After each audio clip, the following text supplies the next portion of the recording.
자, 그럼 2부를 시작하도록 하겠습니다. 저희 교수진을 대표해서 우리 이재기 교수님께서 나오셔서 건강한 교회를 세우는 21세기 영적 지도력이라는 강의를 해주시겠습니다. 잘 아시듯이 저희 학교 설교학 교수님이고 도서관장을 맡고 계십니다. 여러분 나오실 때 뜨거운 박수로 맞아주시기 바랍니다.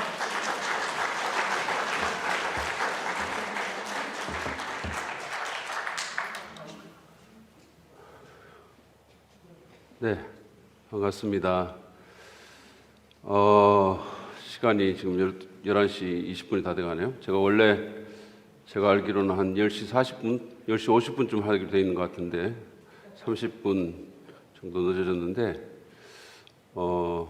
원래 배정된 시간이 한 50분에서 1시간 정도 되거든요. 근데 어떻게 하시렵니까? 여러분들이 원하시는 데 따라서 끝내는 시간에 맞출 수도 있고 아니면 제가 준비한 대로 그냥 할 수도 있고 이거 뭐 토의를 붙일 수도 없고 참 곤란한 상황이네요. 어쨌든 참 이렇게 제가 보니까 항상 경험인데요. 이렇게 여러 강사들이 있는 마지막 시간에 강사로 서는 게 참으로 위험한 일이라는 사실을 깨닫고 있습니다.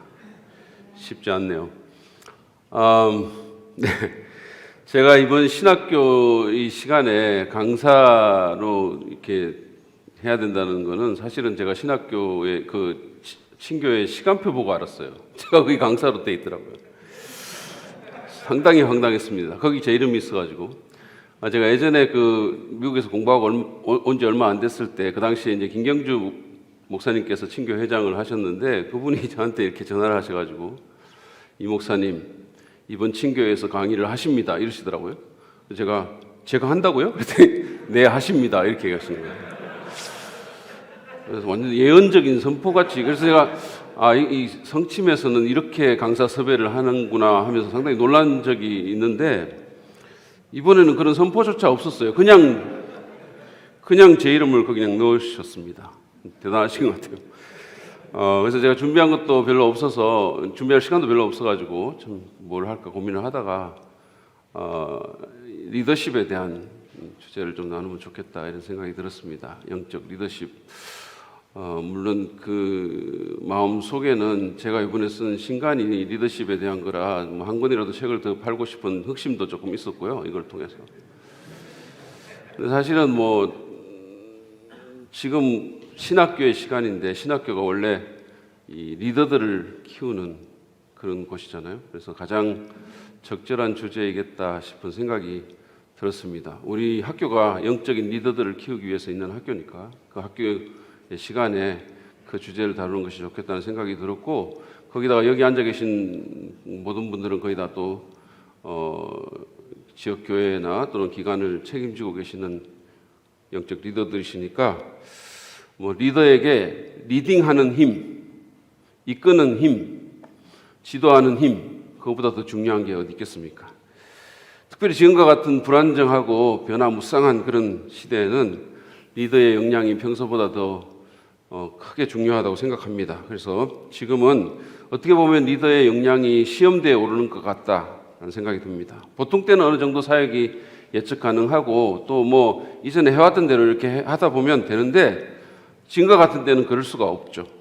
사실 안정적인 시기와는 달리 지금 같은 위기의 때는 리더가 어떤 결정을 내리고 어떻게 하느냐에 따라서 교회는 매우 달라질 수가 있습니다. 그래서 저는 이 강의를 하면서 먼저 그 리더십의 중요성부터 잠깐 나누고 가기를 원합니다. 리더십의 중요성은 첫 번째로는 이 리더십의 중요성을 강조하는 말들을 좀 보겠는데 모든 것의 성패는 리더십에 달려 있다라는 리 러버슨이라고 테네시 템플 대학의 설립자죠. 이분이 한 말씀입니다. Everything rises or falls on leadership. 모든 것의 성패는 리더십에 달려 있다. 우리는 일이 안 되면 다양한 이유를 찾습니다. 핑계도 대죠. 저 고약한 집사 때문에 교회가 안 된다고, 건물이 없어서 안 된다고, 조력자들이 멍청해서 교회가 어렵다고, 사모가 발목을 잡는다고, 여러 가지 이유를 대죠. 그 말에 전혀 근거가 없지 않을 수 있어요. 그렇지만 그럼에도 불구하고 라버스는 모든 것의 성패는 그런 것들이 아니라 리더십에 달려 있다라고 말을 합니다. 또 다른 예는 한 마리의 사자가 지휘하는 100마리의 양떼는 한 마리의 양이 지휘하는 100마리의 사자떼를 이긴다. 전체 힘으로 보면 100마리의 사자떼가 월등하죠. 그러나 양이 리더라면 이 얘기는 완전히 달라집니다. 같은 얘기입니다. 약장 밑에 강병 없고 용장 밑에 약졸 없다. 그러면 리더십의 중요성을 보여주는 사례는 뭘까요? 우리에게 너무 잘 알려진 이분, 2002년 월드컵 때 보여준 히딩크의 리더십, 여러분 기억나세요? 히딩크 당신의 능력을 보여주세요. 그 당시에 사실은 우리나라가 물론 홈그라운드에 이점이 있긴 했지만 그 누구도 대한민국 축구가 월드컵 4강에 오를 거라고는 누구도 생각 못했어요. 근데 그 일을 가능케 한 분이 바로 이분입니다. 그 리더십을 빼고는 설명이 안 됩니다. 최근에 우리가 또 다른 예를 들면 올림픽 때 이 여자 배구 선수인 김연경 선수의 리더십도 사람들의 입에 자주 올랐습니다. 공식적인 지도자는 아니죠. 동료 선수였지만 그러나 선배로서 또 팀의 주장과 같은 역할로서 동기부여를 하고 잘 이끌었죠. 특히 그 도미니카 전에서 박수를 치면서 여러분 생각나세요? 해보자. 후회 없이. 그래가지고 그냥 그게 사실은 듣는 사람들까지 감동을 시켰죠. 또 한 사람 더 얘기를 하자면 우리 이분입니다. 이분에 대한 개인적인 호불호가 여러분들이 있을 수 있겠지만 어쨌든 삼성이라는 기업을 세계 초인류 글로벌 기업으로 키운 것은 이분의 리더십 덕임을 부인할 수가 없는 거예요. 저는 1985년도에 유학을 갔습니다. 그 당시에 미국에서 삼성텔레비전은 한마디로 싸구려였었어요. 무슨 월마트 같은데 아주 구석에 보면 요만한 거 금성하고 이런 게 있었어요. 없는 데도 많았고. 근데 지금은 이렇습니다. 미국의 전자제품 고급 매장에 가면 가장 명당 자리에 삼성 코너가 있어요. 거기서 가장 크고 가장 좋은 TV는 언제나 삼성입니다. 그래서 미국에 가서 실제로 그런 매장에서 그런 모습을 보면 대한민국 사람으로서 자부심을 느끼게 되는 거죠. 한 사람의 리더가 아시아의 구석에 있던 한 작은 전자회사를 그렇게 키운 거예요. 마누라 빼고 다 바꾸라는 말, 유명한 말이잖아요. 혁신으로 일군 삼성의 신하죠. 그 다음에 또 하나 예를 들면 이분입니다. 이거 제가 줬는데 딴 걸 썼군요. 제가 여러분들 놀라게 하려고 했는데 사실은 얘기하고 싶은 분은 바로 하나님이세요. 하나님은 어떤 일을 하실 때 언제나 리더를 먼저 세우시고 그의 리더십을 통해서 당신의 일을 하셨죠. 그래서 성경은 그런 리더들의 얘기로 가득 차 있습니다. 아브라함, 모세, 여호수아, 사무엘, 다윗, 느헤미야, 다니엘, 바울, 베드로 모두가 다 리더였죠. 그들은 다 종교인들이 아니었었어요. 무슨 제사장, 물론 그런 사람도 있었지만 그렇지 않은 사람들도 있었죠. 다니엘과 같은 행정가도 있었고 여호수아 같은 장군도 있었고, 그러나 그들은 다 지도자였었어요. 그들은 다 지도력을 발휘하는 사람들이었습니다. 그래서 존 맥스웰이 성경을 리더십의 교과서라고 말을 한 겁니다. 성경 시대만이 아니죠. 하나님은 역사를 통해서 계속해서 그렇게 일하셨고 지금도 그렇게 일하십니다. 지도자를 세우고 그 지도력을 통해서 일을 하시는 거죠. 근데 왜 목회자들은 그러면 지도력의 중요성을 놓치는가? 첫 번째는 리더십을 인간적이라고 생각하는 겁니다. 이렇게 생각하는 사람들은 계획이라든지 경영이라든지 회의 같은 것을 다 인간적이라고 생각하는 거죠. 세상적이라고 생각합니다. 그러나 성경에서 그런 것들은 다 정당한 것으로 인정하고 있습니다. 잠언 성경 2구절만 제가 보여드릴게요. 15장 22절 말씀. 의논이 없으면 경영이 무너지고 지략이 많으면 경영이 성립하느니라. 20장 18절도 보겠습니다. 계획은 사람들의 뜻을 모아서 세우고 전쟁은 전략을 세워놓고 해라. 이거 리더십에 대한 거 아닌가요? 하나님 말씀에 나와 있는 거죠. 심지어 하나님은 리더십에 대한 은사도 주셨습니다. 로마서 12장 6절부터 8절에 보면 7개의 은사 목록이 나오죠. 근데 그 중에 리더십이 있는 거 아십니까? 세 번역은 이것도 안 나오네요. 지도하는 사람은 열성으로라는 게 있어요. 다스리는 자는 부지런함으로 개혁성경에 그렇게 돼 있어요. 지도하는 사람은 those who lead, 지도하는 사람은 부지런함으로, 열성으로. 리더십이 인간적이면 왜 하나님께서 그런 은사를 우리한테 주셨겠어요? 또 다른 거는, 또 목회자가 여기에 소홀한 것은 하나님의 하실 일과 지도자인 내가 할 일을 혼돈하는 겁니다. 여러분, 사역은 하나님의 일입니다. 그러나 그럼에도 불구하고 지도자인 우리가 해야 될 일이 있습니다. 예루살렘 성벽 재건은 하나님의 프로젝터입니다. 그러나 그분은 재건된 성벽을 하늘에서 뚝 떨어뜨리지 않으셨어요. 오히려 그분은 느헤미야의 리더십을 통해서 그 일을 하셨습니다. 아닥사스다 왕의 마음을 감동시키는 일은 하나님의 일입니다. 그러나 말할 내용을 준비하고 적절한 기회를 포착해서 효과적으로 그에게 말하는 것은 느헤미야의 일입니다. 사람들을 보내주시는 것, 그 마음을 감동시켜 주시는 것은 하나님의 일입니다. 그러나 그 사람들을 어떻게 이끌 것인가는 지도자인 우리가 해야 될 일인 거예요.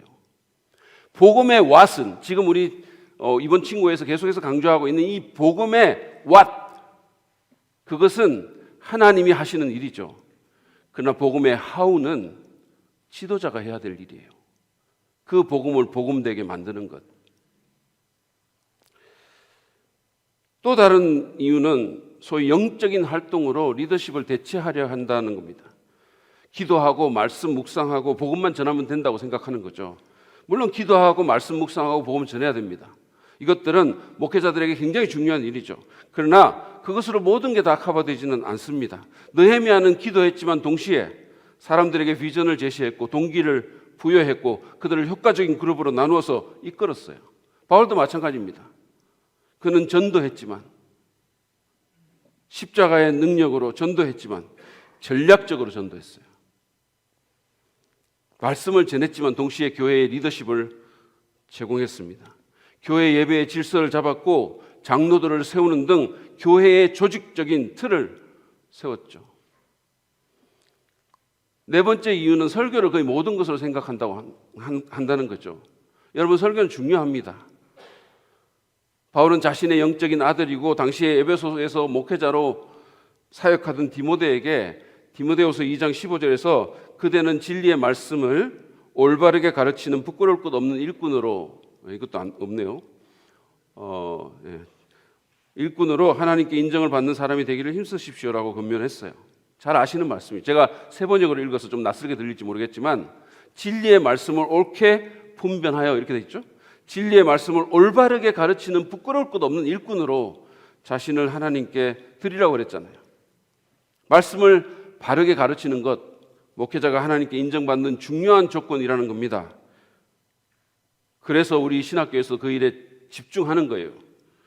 그리고 오늘 한국 교회에서 사람들이 교회를 찾는 첫 번째 이유도, 교회를 정할 때 가장 중요하게 여기는 요소도 설교입니다. 이처럼 설교는 매우 중요하지만 그러나 모든 것은 아니에요. 설교는 사람들을 교회에 들어오게 만들지만 그러나 리더십은 사람들이 그 교회에 계속해서 참여하고 그 교회의 명실상부한 회원이 되게 하는, 일원이 되게 하는 요인입니다. 그리고 솔직히 목사가 설교 못해서 교회를 그만두게 되는 경우는 잘 없지만 리더십에 문제가 있으면 교회를 사역할 수가 없어요. 사람들이 따르지 않는데 어떻게 목회합니까? 그리고 사실 설교도 그냥 교육이나 또는 예배 순서 중에 하나의 차원을 넘어서 중요한 리더십의 행위입니다. 우리는 설교를 통해서 사람들에게 영향력을 미칠 수 있어요. 설교를 통해서 사람들에게 동기부여를 하고 그들을 움직일 수 있습니다. 설교를 통해서 하나님의 안건과 비전을 제시해주고 그리고 하나님이 원하시는 지점까지 그들을 이끌 수 있는 거예요. 따라서 설교도 리더십의 큰 활동 가운데 하나로 행해져야 합니다. 그렇게 설교를 보면 설교가 달라질 수 있어요. 네 번째 이유는 리더십에 대해 배워본 적이 없기 때문입니다. 제가 이거 준비하면서 합신, 장신, 총신, 고신, 외신, 침신, 햇불, 트리니티 등 한국의 유수한 신학대학원들을 다 봤는데요. 커리큘럼을 봤는데 목회학 석사과정. 리더십에 대한 과목을 제공하는 그런 학교는 한 군데도 없어요. 적어도 필수 과목으로. 교회 행정과 정치 이런 거는 있었어요. 그렇지만 그것은 리더십과는 좀 다른 영역이죠. 조금 다르죠. 그것은 매니지먼트의 영역이잖아요. 여러분, 리더십은 옳은 일을 하는 것과 연관된 것이고 매니지먼트는 일을 옳게 하는 것과 연관된 거예요.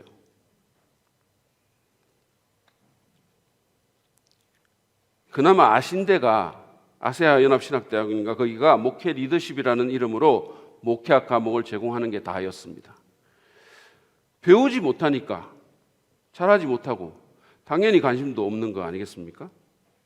그러면 그게 얼마나 중요한지도 잘 인식하지 못할 겁니다. 저희 학교는 오랫동안 목회학과 더불어서 이 리더십 과목을 목회학 석사과정의 필수로 제공했어요. 저는 이것이 너무 좋았고 너무 자랑스러웠어요. 근데 지금은 축구 좋아하는 운동권 교무처장이 이 과목을 없애고 직접 필드에 학생들을 데리고 나가서 몸으로 이거를 가르치고 있습니다. 이렇게 리더하는 거야.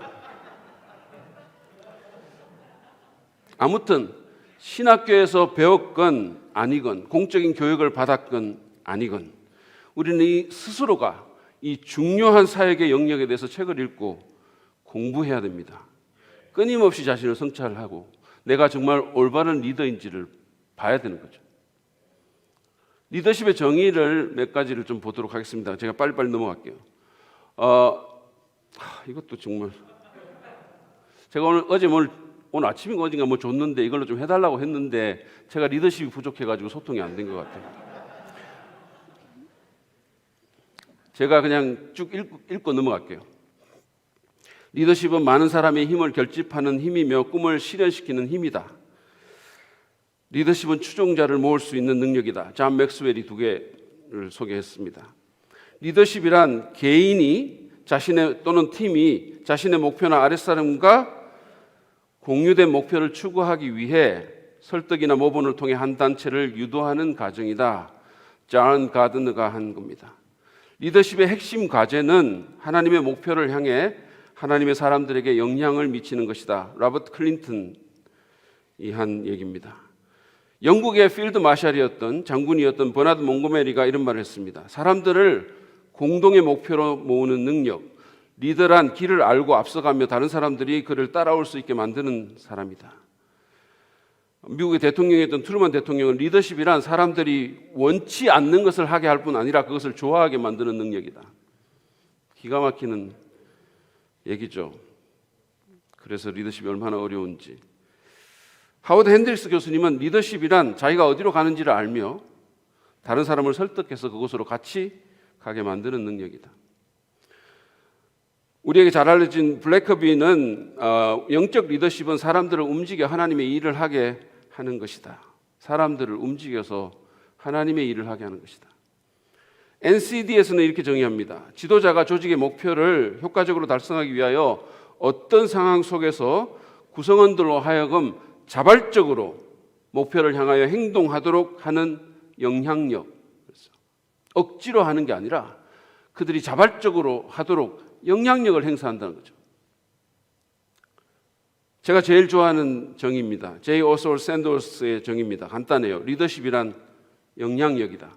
즉 한 사람이 다른 사람들에게 영향을 미치는 능력이다.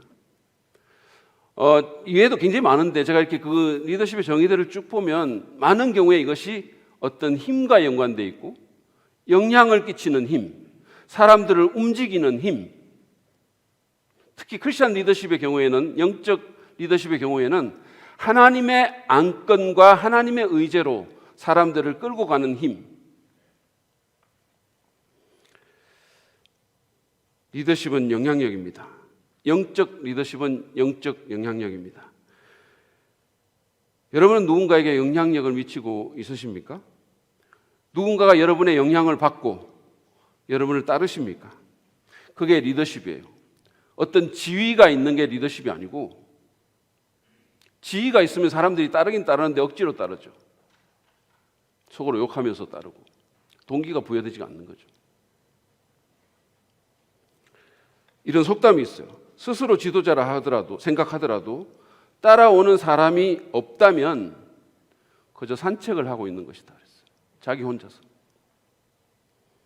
여러분은 리더십을 행사하고 계십니까? 아니면 그냥 산책을 하고 계십니까? 저는 리더십을 행사하고 있을까요? 아니면 그냥 산책을 하고 있을까요? 우리는 이 질문을 해볼 필요가 있는 거죠. 자, 세 번째로 리더십의 문제와 신화를 잠깐 보겠습니다. 리더십의 문제는 첫 번째는 권위를 인정하지 않는 풍토입니다. 오늘날 사람들이 권위를 잘 인정하지 않으려고 하죠. 이게 포스트 모더니즘의 특징 가운데 하나죠. 그래서 권위 없는 자처럼이라는 그 책을 쓴 프레드 크레독 같은 신설교학파 사람들은 설교도 권위 없는 자처럼 하자고, 선포자가 아니라 가이드처럼 되자고, 연역적이 아니라 기납적으로 하자고, 그냥 사람들에게 윽박지르는 게 아니라 설득하자고, 그렇게 말을 하는 겁니다. 이것은 목회 현장에도 마찬가지입니다. 예전에는 목사님이라고 하면 그래도 신뢰해주는 그런 분위기가 있었죠. 존중해주는, 목회자를 존중해주는 분위기가 있었어요. 미국의 경우에 예전에는 성직자나 목사를 파슨이라고 했거든요. P-A-R-S-O-N. 이거는 사람을 의미하는 person의 구어체 발음에서 유래했다고 합니다. 이것은 목사가 그 마을에서 꼽을 수 있는 한 사람, the person, 가장 중요한 사람이었기 때문에 그렇게 불렀다고 합니다. 따라서 parson이라는 그 호칭에는, 이 성직자, 목사라는 이 parson이라는 호칭에는 존경과 신뢰가 거기 담겨 있었어요. 지금은 더 이상 그렇지 않습니다. 우리나라도 예전에는 좀 달랐습니다. 제가 청년 때는 여대생들이 가장 결혼하고 싶은 직업 중에 목사가 상위권에 있었어요. 꿈 같은 얘기죠, 사실은. 그러나 지금은 그렇지 않습니다. 목회자에 대한 세상의 시선은 매우 싸늘합니다. 어디서 사람들이 뭐 공적인 영역에서 지하철 같은 데서 목사님 그러면 되게 민망해져요. 그렇게 안 불러줬으면 좋겠어요. 그냥 나 교수기도 하니까 교수님 이렇게 불러줬으면 좋겠어요.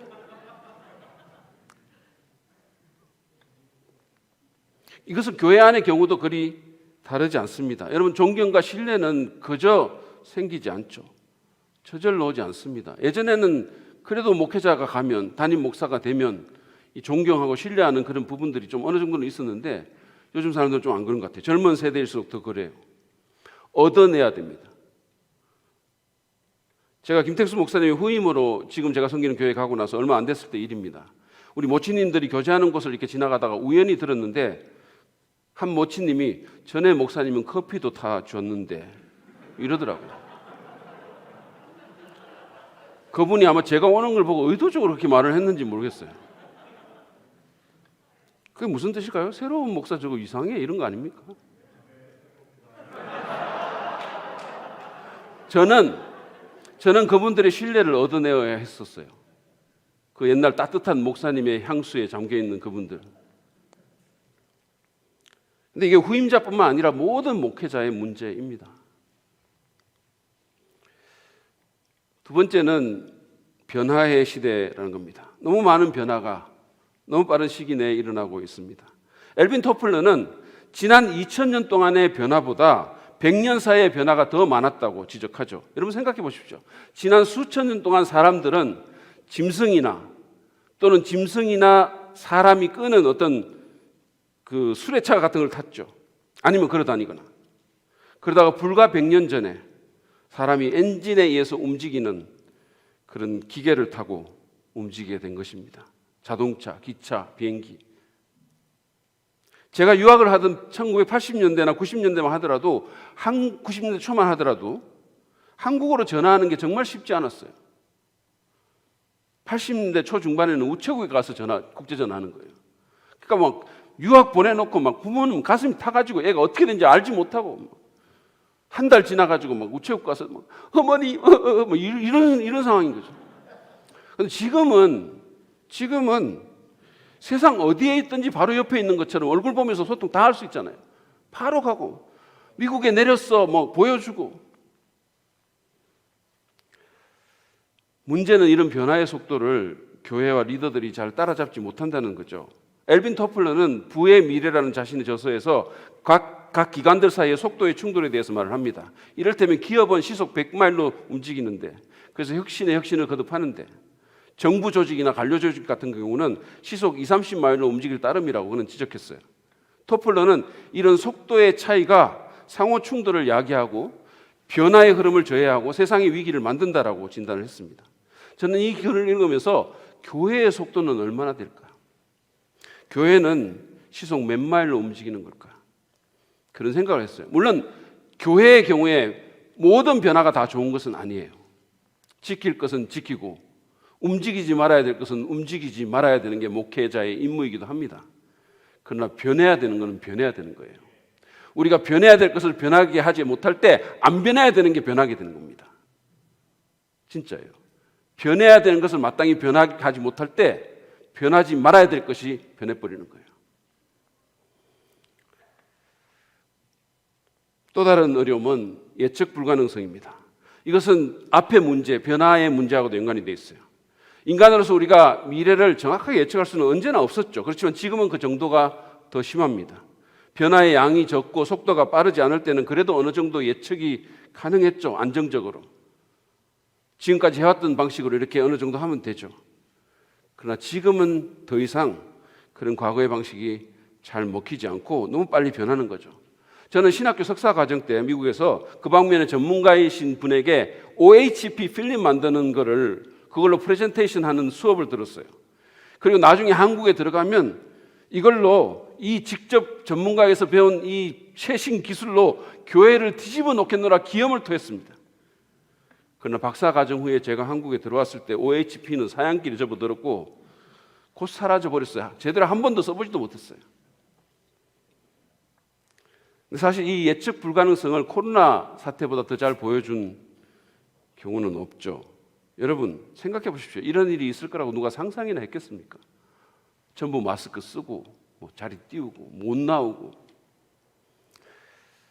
제가 어제 아이비 선교사님 사모님 오랜만에 만나가지고 그래서 제가 반갑기도 하고 그래서 우리 교회 건축해서 2019년 가을에 입주했다라고 이렇게 그간의 소식을 이렇게 전했더니 제가 우리 교회 2019년도 가을에 입주했다고 이렇게 했더니 그분이 하는 말이 뭐 축하한다는 말도 안 하고 그렇구나. 그리고는 바로 팬데믹이 왔지 이러더라고요. 바로 그랬죠.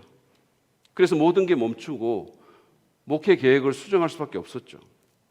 여러분 코로나 시대에 유행한 뉴 노멀이라는 말 아시죠? 새로운 규범이라는 겁니다. 예전의 규범이 안 통한다는 거예요. 이제 윗 코로나로 전환된 지금도 사실은 별로 다르지 않을 겁니다.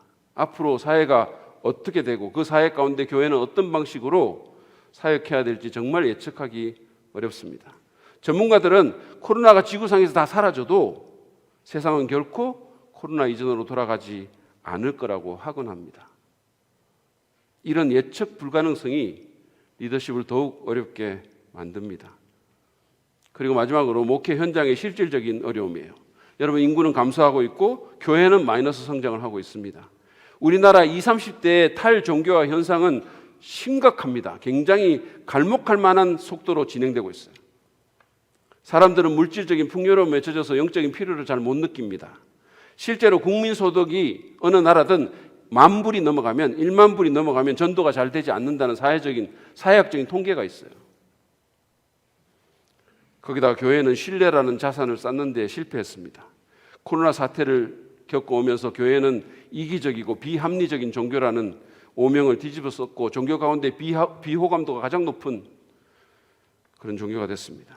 여기에는 우리가 자초한 부분도 있고 정부와 언론과 안티 세력들이 역할을 한 부분도 있지만 어쨌든 2020년대 목회 현장은 그 어느 때보다 어려운 것이 사실입니다. 이런 것들이 리더십을 어렵게 만드는 거예요. 리더십의 신화들을 한번 살펴보겠습니다. 첫 번째로 훌륭한 리더는 모든 것을 다 갖추고 있다 라는 신화죠. 과연 그럴까요? 리스 앤더슨이라는 사람이 목적이 이끄는 리더십이라는 책을 쓰는데 거기서 그는 리더 교육을 받으러 온 그 사람들에게 리더의 자질에 대해서 열거하라고 했던 그 얘기를 나눕니다. 그러니까 리더의 자질을 좀 말해보세요. 그러니까 사람들이 뭐 사랑, 조리 있게 말하는 능력, 지성, 풍부한 경험, 용기, 훈련, 비전, 사려 깊음, 친절, 도덕성, 건면함, 뭐 이런 설득력 이런 것들을 이제 얘기를 했죠. 그런 다음에 그는 모세, 다윗, 시저, 징기스칸, 루터, 나폴레옹, 잔다르크, 맨델라, 케네디, 콜럼부스 등을 언급하면서 이 사람들이 다 리더 맞습니까? 라고 물어요. 맞다고 얘기를 합니다. 그러면 아까 여러분이 말씀하신 그 자질들을 이 사람들이 다 갖췄다고 생각하십니까? 묻습니다. 그러면 대답을 잘 못하죠. 침묵이 흐르죠. 왜냐하면 어떤 리더는 많이 갖추었지만 어떤 리더는 몇 가지만, 거의 하나도 못 갖춘 리더도 있습니다. 이를테면 케네디 같은 사람은 도덕적이지 못했고 오후에 수시로 낮잠을 자는 등 근면하지도 않았습니다. 마틴 루터는, 위대한 종교개혁자 마틴 루터는 친절하지 않았고 잘 참지도 못했어요. 성질이 불같았어요. 때로는 욕설 같은 것도 했습니다. 저속한 말들. 콜럼부스는 신대륙의 비전이 전혀 없었고 자신이 어디로 가는지, 그리고 도착한 후에도 자기가 어디에 있는지 알지 못했습니다. 신대륙의 비전을 갖고 갔다는 말이 아닌 거예요. 모세는 말을 잘 하지 못했고 리더가 되려는 열정도 없었습니다. 포인트는 모든 것을 다 갖춘 리더란 없다라는 거예요. 따라서 갖추지 못했다고 낙심하거나 지레 포기하지 말아야 합니다. 갖추지 못한 자도 하나님이 어떤 상황에서 쓰실 수 있고 오히려 그런 것들이 그 상황에서 가장 유용한 리더십이 될 수도 있다는 거예요. 또 다른 신화는 리더십은 리더만의 문제다라는 겁니다. 리더의 역할이 크죠. 아주 큽니다. 그러나 리더십이 꼭 리더만의 문제는 아닙니다. 이런 표현이 어떨지 모르겠지만 리더는 자신이 사역하는 지역이나 또는 구성원들과의 궁합이 좀 잘 맞아야 해요. 리더십과 팔로워십과 상황의 삼박자가 잘 맞으면 리더는 자신의 잠재력을 극대화시키고 번성할 수 있습니다. 예를 들어서 척 스윈돌 목사님은 뭐 설교도 너무 잘하고 얼마나 훌륭한 리더입니까? 지금 달라신학교 명예총장이고 스톤 브라이어 교회 그 대형교회 목사님이잖아요. 근데 이분이 아주 보수적이었던 그 보스턴에 갔을 때, 보스턴, 그래서 보수적인 보스턴이에요. 근데 어쨌든 그는, 제가 박상봉 목사님하고 자꾸 이렇게 교제를 하면서 이런 걸 자꾸 배우고, 어쨌든 거기서 이 척스윈돌 목사님이 자신의 역량을 발휘할 수가 없었어요. 그리고 실패를 맛봤습니다. 그의 리더십 잠재력은 보다 자유로운 캘리포니아 지역과 LA라는 대도시 근교인 플러튼의 해중들을 만나서 꼽힐 수 있었습니다. 그러므로 좋은 팔로워들을 만나는 것도 굉장히 중요하고 어떤 상황에 처하는 것도 상당히 중요합니다. 세 번째는 모든 리더는 타고난다라는 거죠. 신화죠. 그렇지 않습니다. 존 맥스웰의 리더십의 법칙 2.0에 보면 어느 아름다운 마을을 방문한 여행자들의 얘기가 나옵니다. 그들은 거리를 지나가다가 담장 옆에 앉은 한 노인을 만나요. 근데 그 여행객 중에 한 사람이 그 노인에게 좀 오만한 태도로 묻습니다. 혹시 이 마을에서 위대한 인물이 태어난 적이 있습니까? 노인이 대답합니다. 아니요. 그저 갓난 아기들이 태어났을 뿐이죠. 그렇죠. 처음부터 다 갖추고 나는 리더는 없다는 얘기입니다. 물론 천부적으로 리더십과 카리스마를 장착하고 태어난 사람도 뭐 없지는 않을 겁니다. 그러나 동시에 더 많은 사람들은 훈련되어진다는 거예요. 리더십 전문가인 쿠제스와 포즈너도 그들의 책인 리더십 챌린지에서 리더십은 배울 수 있는 능력이다 이렇게 얘기했어요. 배워서 습득할 수 있는 능력이라는 거예요. 참고로 이 책은 크리스천 책이 아니지만 앤디 스탠리가 자신의 가장 주된 리더십 교과서라고 했을 정도로 중요한 책이기도 합니다. 네 번째로 인격과 영성만 있으면 영적 리더가 된다라는, 이거는 크리스천 리더십의 신화입니다. 인격 필요하죠. 인격이 없으면 신뢰가 쌓이지 않습니다. 여러분 생각해 보십시오. 팔로워들이 리더의 인격을 의심하는데 그 사람을 마음으로 따르겠어요? 뭐 억지로 따를 수는 있겠죠. 어쩔 수 없고 다양한 이유 때문에. 그러나 정말로 마음으로 그를 따르지는 못하죠. 크리스천 리더십의 경우는 더 그렇습니다. 그래서 인격은 리더십의 기초와도 같은 거예요. 그러나 그럼에도 불구하고 인격과 영성이 리더십의 다는 아닙니다. 자신의 일에 대한 능력과 기술이 필요한 거예요. 리더십의 3C라는 게 있습니다. C죠, C. 폰트 발음으로. 첫 번째는 인격, 캐릭터. 그리고 두 번째는 컴피턴스, 능력, 기술. 그리고 헌신을 뜻하는 커미트먼트예요. 이 세 가지가 다 필요합니다. 인격만 갖고 되는 게 아니라는 거죠. 인격이 아무리 좋아도 자기 일에 대한 능력이 없고 기술이 없고 알지 못하면 그 사람은 리더로서 영향을 발휘할 수 없어요. 그런데 기술이 또 아무리 좋다 하더라도 헌신이 되어 있지 않으면 그 리더십은 꼽힐 수가 없습니다. 자, 이제 마지막 섹션인데요. 이 시대에 쓰임받는 리더가 되려면 어떻게 해야 될까? 제가 말하고 싶은 가장 중요한 부분입니다. 이 시대에 쓰임받는 리더가 되려면 어떻게 해야 될까? 제 책을 사서 읽으십시오. 좋은 책입니다. 농담이고요. 자, 이 시대에 쓰임받는 리더가 되려면 수많은 얘기들을 할 수 있겠죠. 그렇지만 제가 이렇게 좀 공감하고 또 제 자신에 대해서 많이 느끼고 제가 부족하다고 필요하고 또 우리도 같이 나눴으면 좋겠다고 생각되는 것을 제가 정말 추러서 네 가지만 나누겠습니다. 첫 번째는 자기를 리더하라. 자기를 리더하십시오. 리더가 이끌어야 될 첫 번째 사람은 바로 리더 자신입니다. 이것은 1세기건 21세기건 변함이 없는 사실입니다. 아무리 능력이 탁월하고 카리스마가 있어도 셀프 리더십에서 실패하면 그 리더의 효용성은 현저히 감소합니다. 특별히 기독교 리더십에는 더 그렇습니다.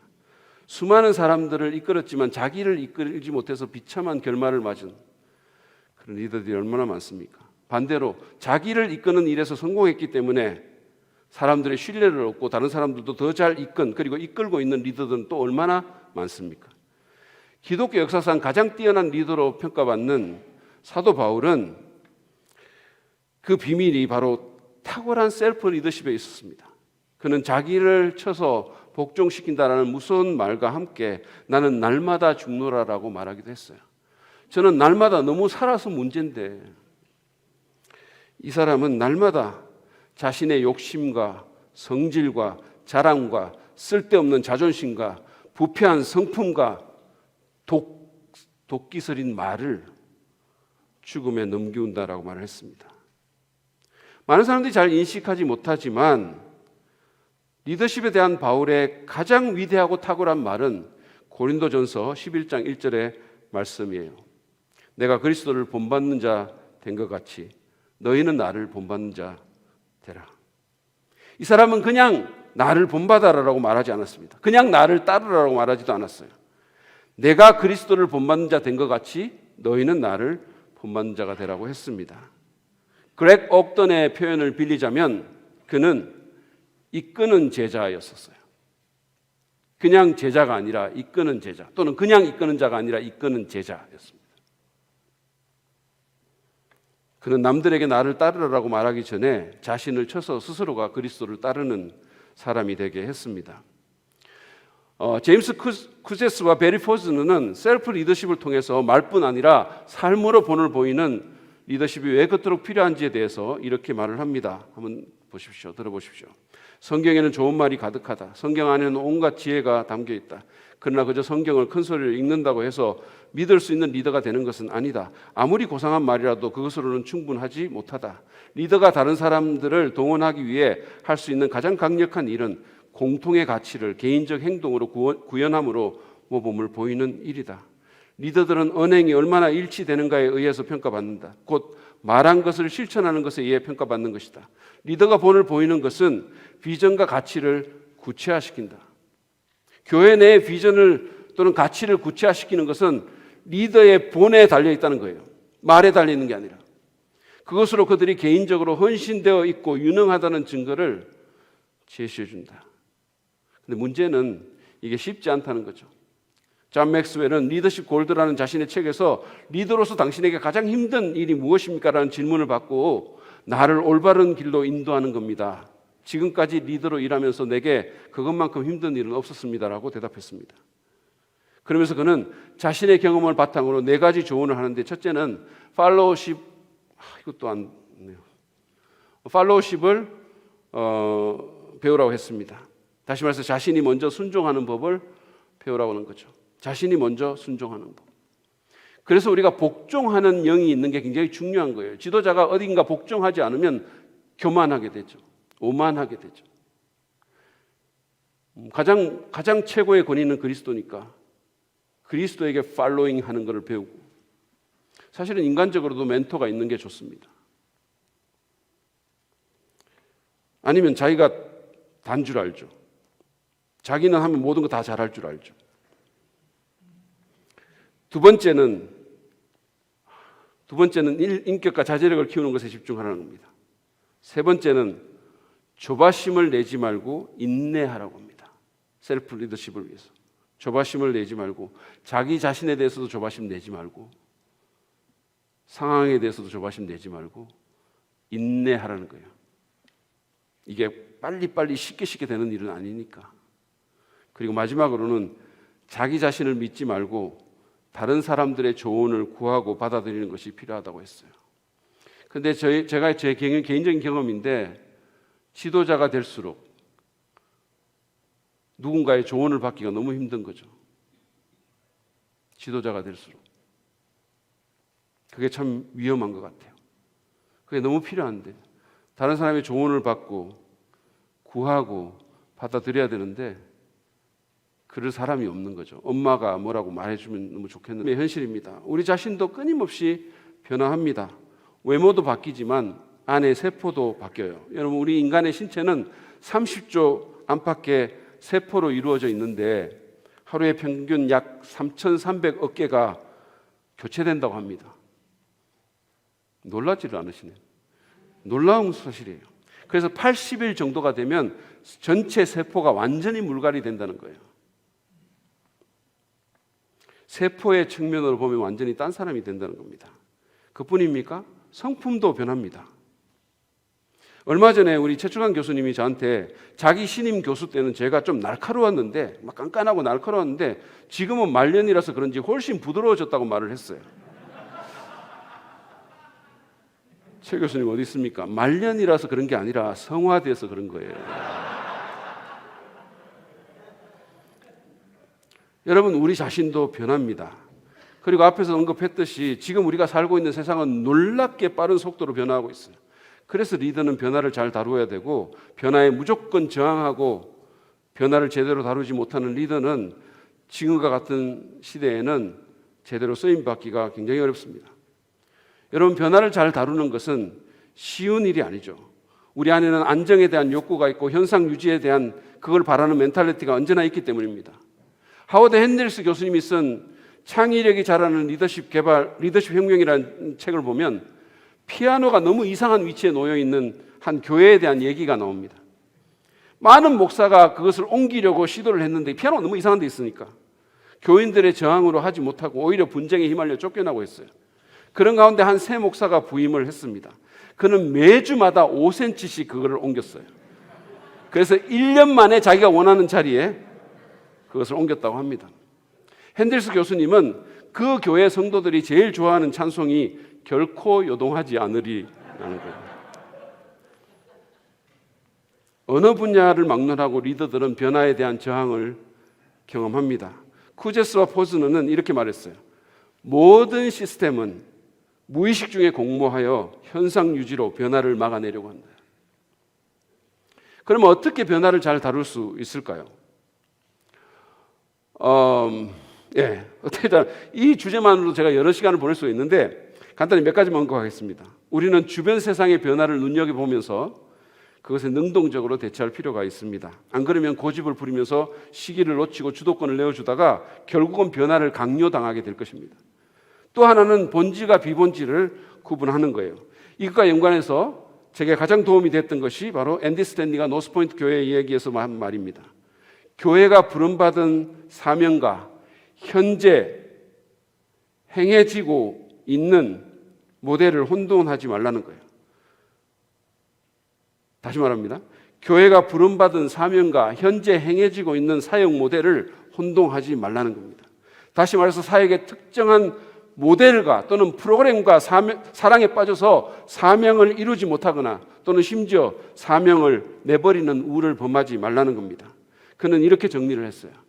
당신의 사명과 결혼하라. 사역 모델과는 데이트만 하라. 당신의 비전과 사랑에 빠져라. 접근법에는 약간만 빠져라.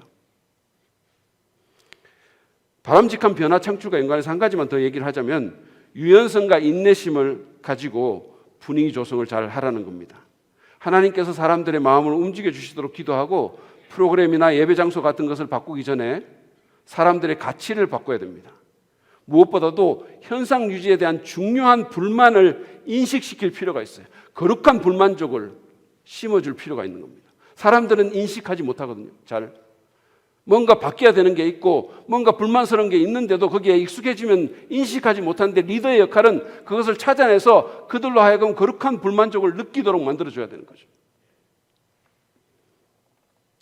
저희 교회 건축할 당시에 저희 형편은 사실 엄청 버거운 거였거든요.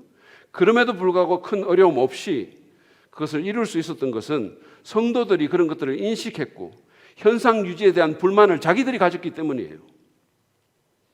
그랬기 때문에 건축을 결정하는 사무회의에서 한 명 외에는 모두가 찬성하는 공산당 같은 현상이 있었던 거예요. 리더는 변화를 잘 다루고 올바른 변화를 창출해낼 수 있어야 됩니다. 세 번째로 말씀드리고 싶은 것은 상황에 맞는 리더십을 행사하십시오라는 겁니다. 첫 번째는 리더 자신의 상황이에요. 여러분 사람은 다 다릅니다. 스타일도 다르고 배경도 다르고 장단점도 다릅니다. 그래서 어떤 리더에게는 되는 일이 자기에게는 안 되는 거죠. 우리는 어떤 리더를 벤치마킹할 수는 있어요. 그러나 다른 리더를 그대로 카피해서는 안 됩니다. 왜냐하면 그 사람과 내가 다르기 때문이에요. 저는 두 날개 컨퍼런스에 참석하고 책을 읽으면서 많이 배웠어요. 그러나 그 시스템대로 하면 안 되겠다는 판단이 들었습니다. 왜냐하면 일단 저는 그 김성권 목사님 같이 카리스마와 은사와 강력한 추진력이 있는 사람이 아니었기 때문이에요. 저는 그런 타입의 리더가 아닙니다. 저는 그분이 양육을 하면서 누가 지각이나 결석을 하면 학교 운동장에 가가지고 그 사람과 같이 운동장을 돌며 구보를 한다는 그 얘기를 듣고 그 얘기를 읽고 아 나는 이분처럼 할 수 없고 안 해서도 안 되겠구나라고 완전히 판단했어요. 왜냐하면 저는 비운동권이에요. 저는 걷는 것도 싫어하는 사람이고 만약에 뛰면 저는 죽어요. 그리고 그분과 같은 그런 카리스마가 제게는 없어요.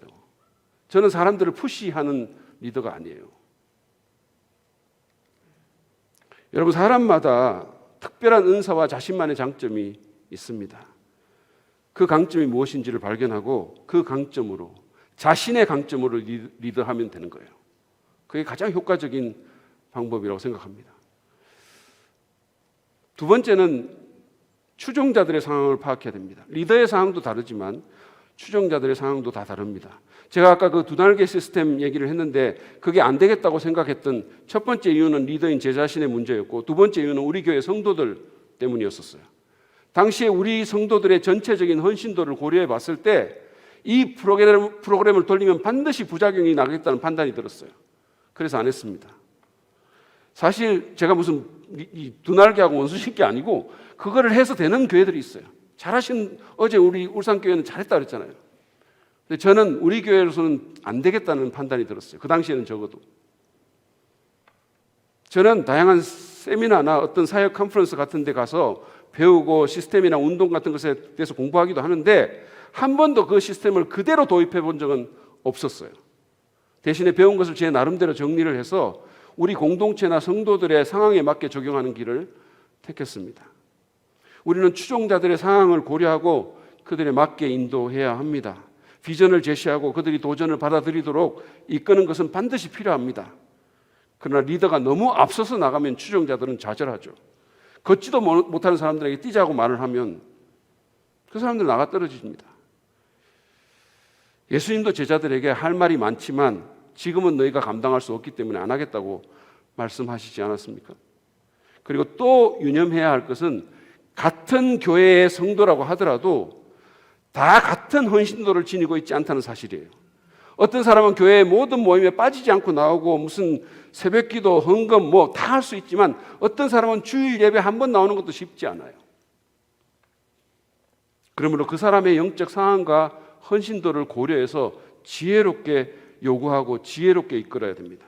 저는 좀처럼 일률적으로 뭔가를 성도들에게 요구하지 않습니다. 왜냐하면 신앙의 수준과 헌신의 정도가 다 다르기 때문이에요. 저는 심지어 사람들에게 예를 들어서 손 들고 찬양하자, 다 같이 손 들고 찬양합시다, 이것도 잘 안 해요.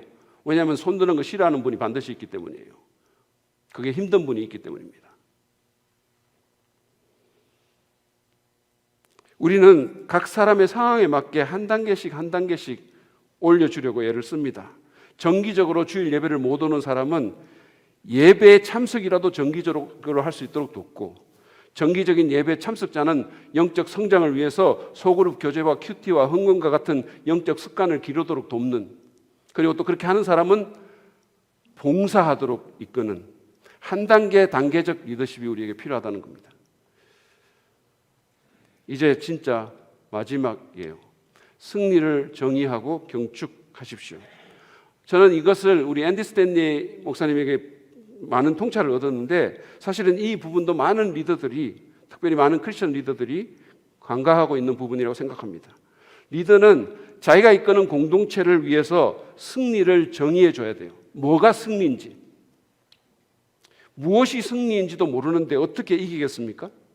예를 들어서 저희 교회의 가장 중요한 사역 가운데 하나는 소그룹 사역입니다.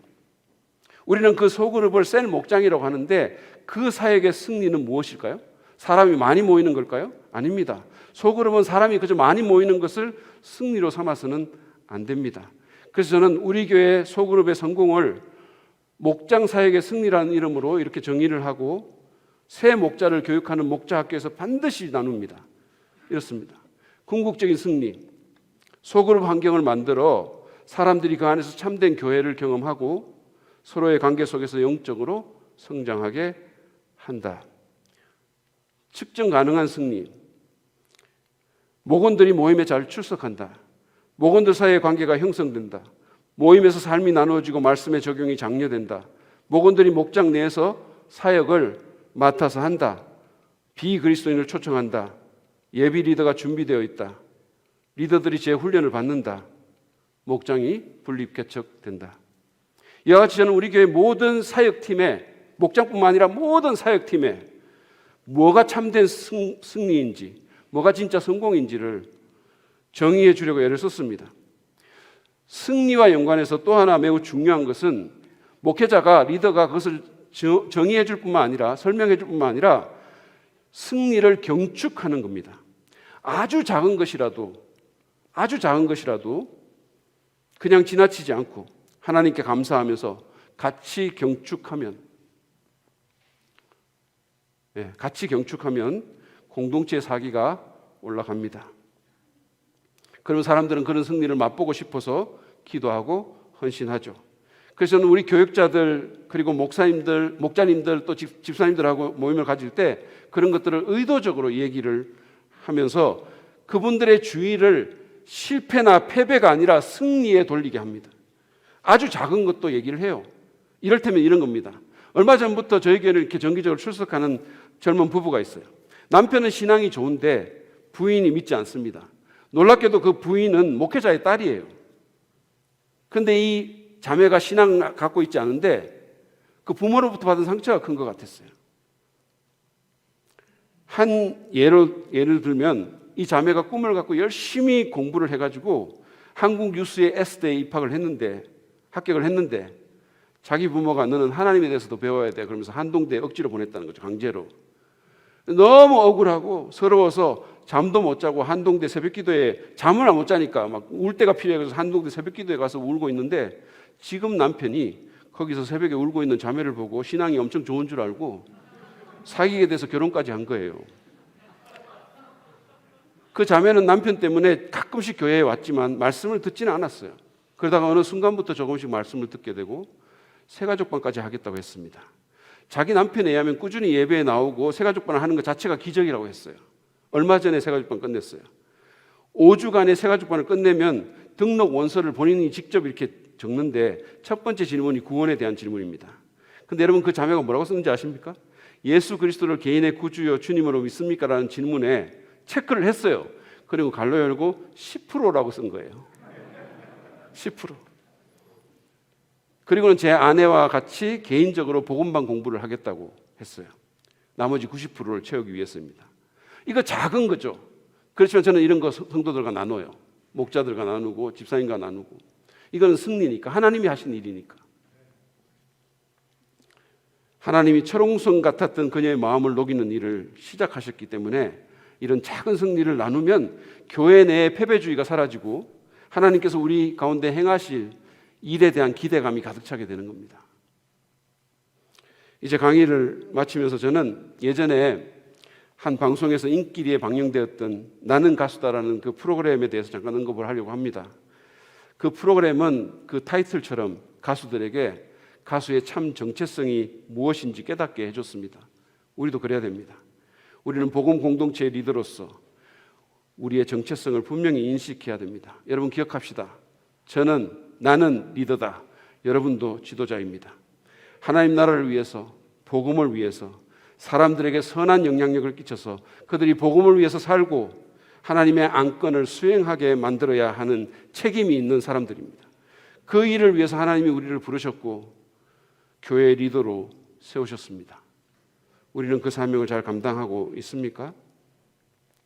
이 시간에 기도했으면 좋겠어요. 좀 이따 기도 시간이 있을 텐데 기도했으면 좋겠어요. 하나님, 제가 하나님 나라를 세우는 복음 공동체의 리더로서 더 성장할 수 있게 도우소서.